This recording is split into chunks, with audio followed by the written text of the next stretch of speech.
ዋጋቸው እሺ ይፈንዳ ይነጋ እሺ ሁለት ኦፕሽን ያለው እሺ ዋጋ ላይ እሺ አሁን ላይ ካሽ እጁ ላይ ያለ ሰው እሺ 100% ለሚከፍል ሰው 100% አሁን ላይ መክፈል ለሚፈልግ ሰው 40% ዲስካውንት እንሰጣለን። አረባከሽ ኦልሞስት ወደ ሃፍ በ60% ቤት ገዙ ማለት ነው። ኦልሞስት ሃፍ ይጠቅላል ማለት ነው።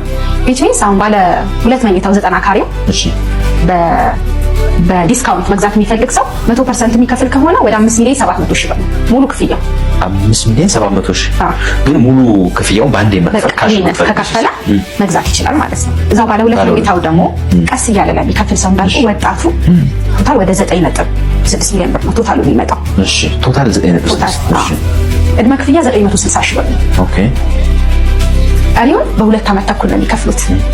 which means የ960,000 ብር ሀፍ ነው እየከፈለ የሚሄደው። ይሄ ማለት የ960,000 ሀፍ ወደ 480,000 ብር ማለት ነው። ኮንቲኒዩስሊ ለሁለት ዓመት 480,000 ብር እየከፈለ ነው የሚሄደው ዓመት ያ በፕሮግረሱ በህንጻው ፕሮግረስ እየከፈለ ይሄዳል። ባለ 3 መኝታ 130 ካሬ 100% የሚከፍል ከሆነ ኦልሞስት አሁን 8.3 ሚሊዮን ብር ነው። 8.3 ሚሊዮን ብር 100% ለሚከፍል ቀስ እያለ ፕሮግረሱ እያየ ለሚከፍል ደንበኛ ኦልሞስት ቶታሉ ወደ 13.9 ነው የሚመጣው። ቅድመ ክፍያው 1.3 ሚሊዮን ብር ባለ 3